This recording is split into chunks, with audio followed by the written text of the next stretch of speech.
연방정부가 외국인 비자 정책을 강화하면서 전문 인력 유출에 대한 테크 기업들의 우려가 고조되고 있습니다. 기업들은 외국인 직원들에게 미국을 떠나지 말 것을 권고하고 있습니다. 정부가 수입 자동차에 대한 25% 추가 관세를 예고하면서 가격 인상을 우려한 소비자들 사이에서 사재기 현상이 벌어지고 있습니다. 현대자동차도 판매 딜러들에게 가격 인상 가능성을 고지했습니다. 연방정부 지원금 삭감으로 뉴욕주의 공공보건자금 3억 6천만 달러가 줄어들 위기에 처했습니다. 질병 대응 및 감염병 예방 등 공중보건 핵심 기능에 문제가 생길 것으로 우려됩니다. 오늘부터 주 뉴욕 총영사관은 영사민원 상담을 위해 카카오톡 채널을 개설하고 민원 상담 챗봇을 운영합니다. 플로리다주 마이애미에서 운행 중인 버스 운전기사가 승객과 말다툼을 하다 총을 쏴 승객 2명이 사망한 사고가 발생했습니다. 이상은 오늘의 주요 뉴스입니다. 시청자 여러분 안녕하십니까? KBN 뉴스입니다. 연방정부가 외국인 비자 정책을 강화하면서 전문 인력 유출에 대한 테크 기업들의 우려가 고조되고 있습니다. 기업들은 출국 후 재입국이 불어될 가능성을 염두에 두고 외국인 직원들에게 미국을 떠나지 말 것을 권고하고 나섰습니다.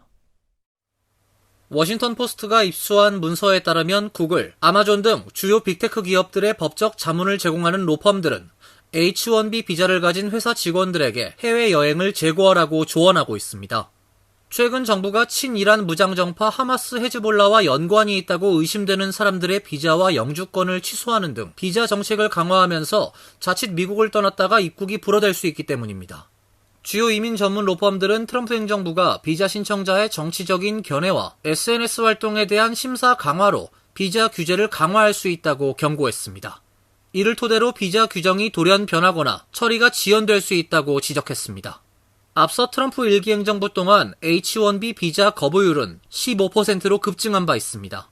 외국 인재 유출은 실리콘밸리를 중심으로 한 미국의 테크 산업에 큰 타격을 줄 수 있습니다. 2023년 기준 미국에서 스템 분야에서만 약 3만 명의 박사가 배출됐는데 절반 이상이 외국 출신입니다. 이들 대부분은 H-1B 비자를 소지하고 있습니다. 시민권 및 이민 서비스 데이터에 따르면 매년 추첨 시스템을 통해 약 6만 5천 개의 H-1B가 승인되고 있으며 지난해 거대 기술 기업 중에서 아마존이 가장 많은 14,764개의 H-1B 비자 승인을 받았고 구글 5,369개, 메타 4,847개, 마이크로소프트 4,725개, 애플 3,880개를 기록했습니다. 블라디미르 푸틴 러시아 대통령을 비판한 전력에 있는 하버드대 소속 러시아인 과학자가 미국 재입국 과정에서 이민당국에 구금돼 논란이 일고 있습니다. 포브스에 따르면 지난달 16일 프랑스 여행을 마치고 보스턴 로건 국제공항을 통해 미국으로 입국하려던 하버드대 의과대학원 연구원 32세 크세니아 페트로바 씨가 세관국경 보호국 직원에게 붙잡혔습니다. 문제가 된 건 페트로바가 지니고 있던 실험용 개구리 배아 샘플이었습니다. CBP는 페트로바가 이를 세관에 신고하지 않았다는 이유로 그의 입국을 막고 비자를 취소했습니다. 당초 CBP는 페트로바에게 두 가지 선택지를 제시했습니다. 프랑스로 돌아가 다시 비자를 신청하는 것과 러시아로 추방된 뒤 5년간 미국 입국을 금지당하는 것이었습니다.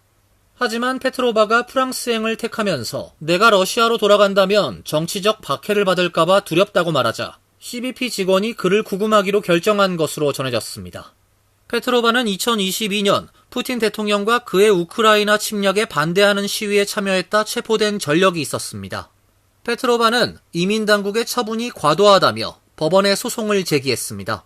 페트로바 측은 물품 미신고는 벌금과 해당 소지물 압수 수준의 처분을 받으면 될 사안인데 CBP가 권한을 넘어 비자를 취소했다고 주장했습니다. 포브스는 페트로바의 사례는 단일한 사건이 아니다라며 트럼프 행정부 들어 불편하다고 여겨지는 정치적 견해를 가진 개인을 표적으로 삼는 이민 단속이 놀라울 정도로 증가하고 있다고 비판했습니다. 연방정부가 하버드 대학교에 지급하는 90억 달러 규모 연방 지원금을 재검토하겠다고 밝혔습니다.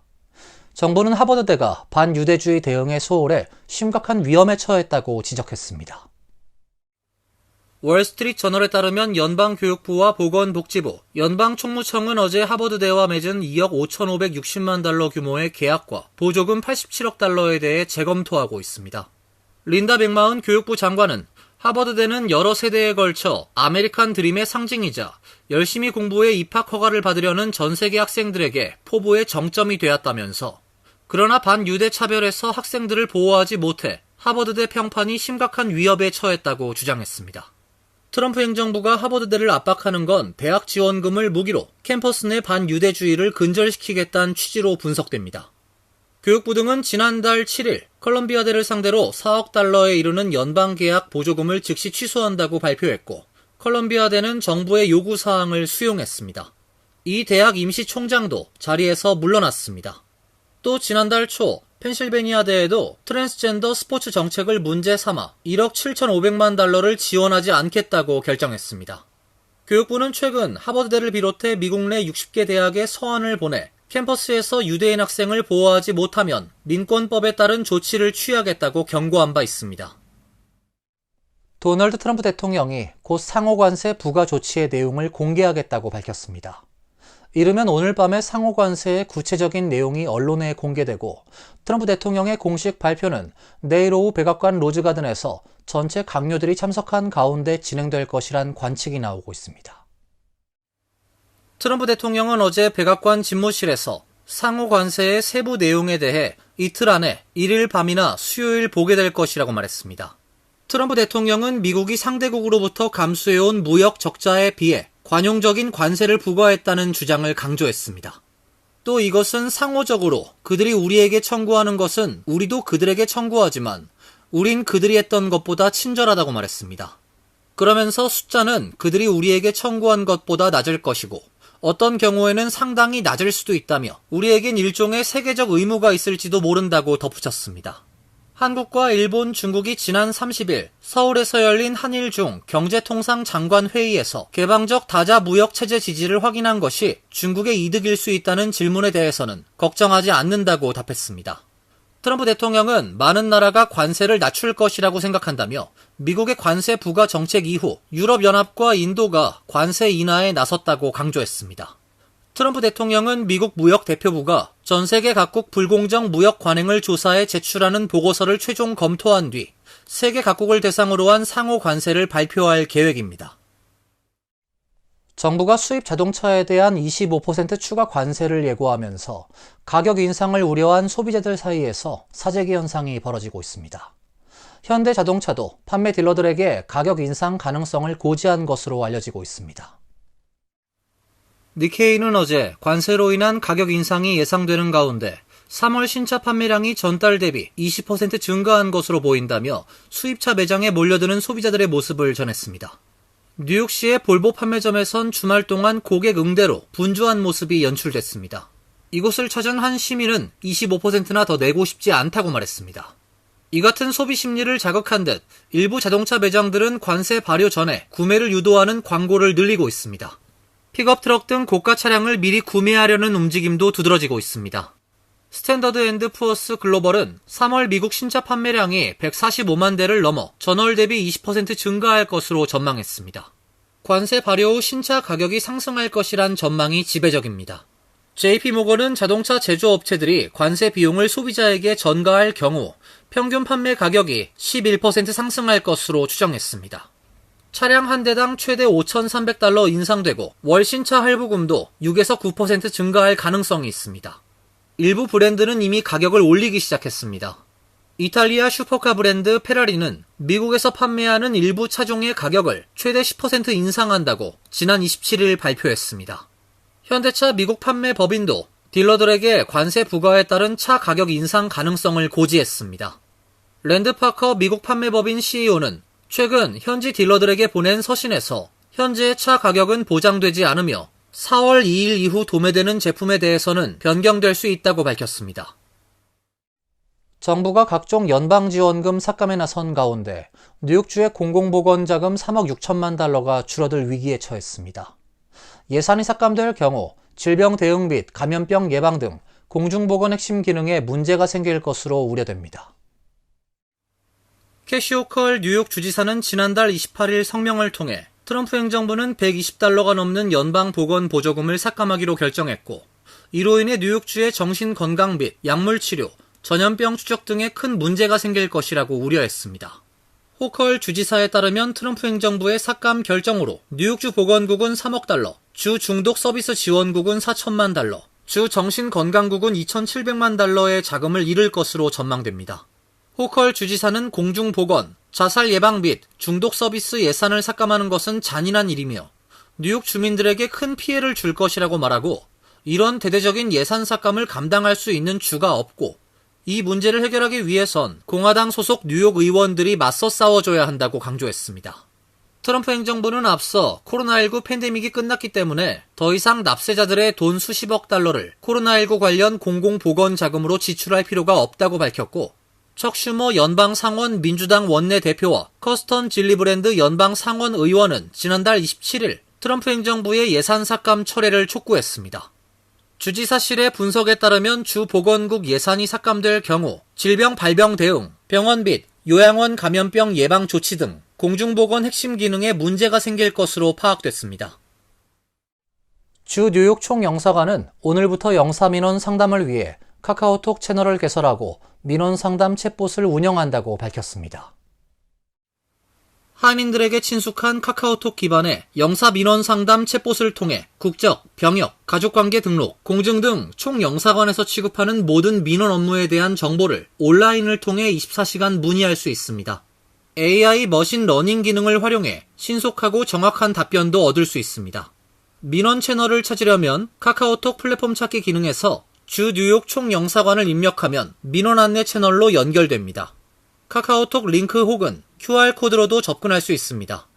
총영사관 측은 카카오톡 민원 채널 및 챗봇 개설로 민원 정보에 대한 접근성을 높임으로써 총영사관 전화 연결에 어려움을 겪고 있는 민원인들의 불편을 어느 정도 해소할 수 있을 것이라고 기대감을 나타냈습니다.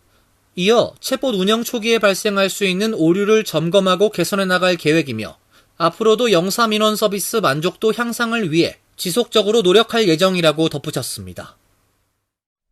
버스 운전기사가 운행 중 승객과 말다툼을 하다 총을 쏴 승객 2명이 사망한 사고가 발생했습니다.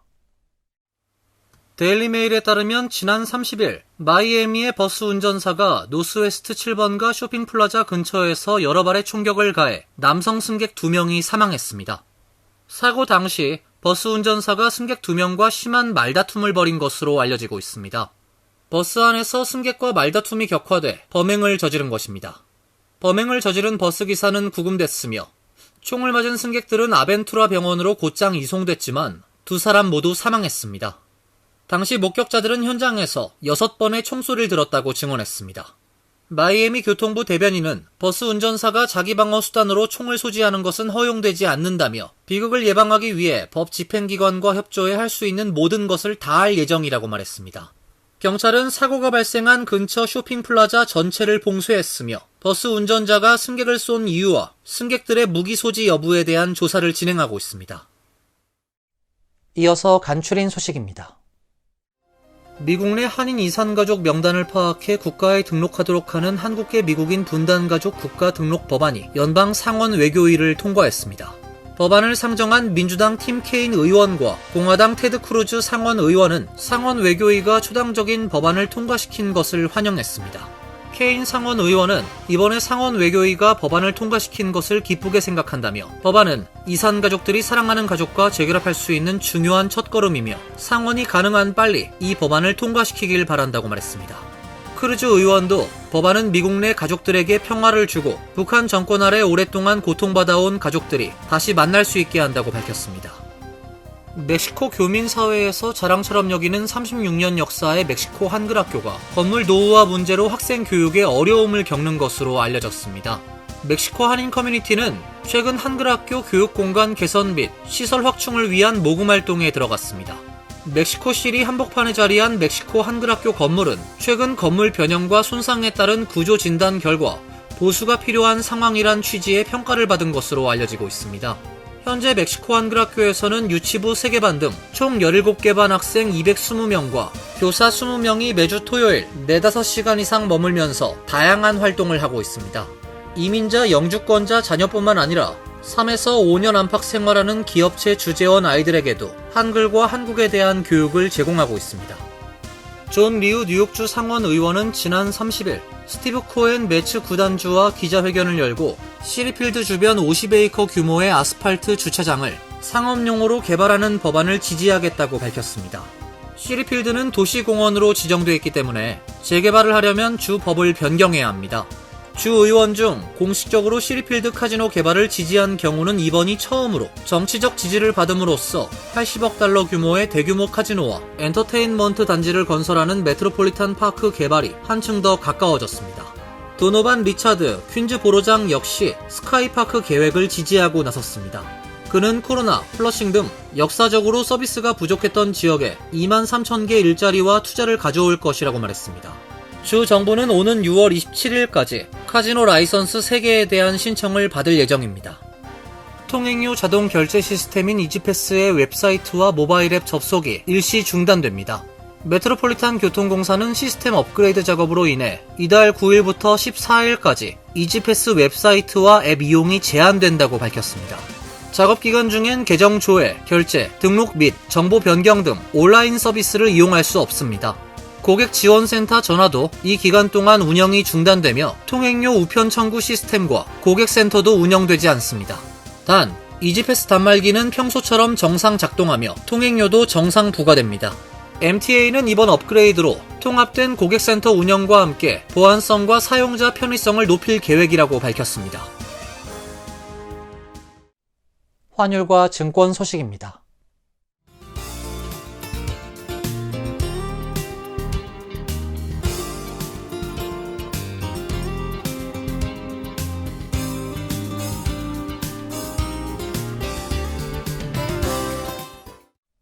이어서 날씨입니다. 내일은 구름이 많은 날씨가 예상됩니다. 낮 최고 기온 48도, 섭씨 9도, 밤 최저 기온은 42도, 섭씨 5도로 예상됩니다. 목요일은 흐린 가운데 천둥과 번개를 동반한 소나기가 예보돼 있습니다. 금요일도 흐린 날씨가 예상됩니다. 이상으로 KBN 뉴스를 마칩니다. KBN과 함께 즐거운 시간 되시길 바랍니다. 동부 최대 한인방송 KBN이 제작하는 KBN 뉴스는 웹사이트 mykbn.com 그리고 유튜브와 페이스북에서 다시 보실 수 있습니다. 좋아요, 구독, 알림 설정은 뉴스 제작에 큰 도움이 됩니다.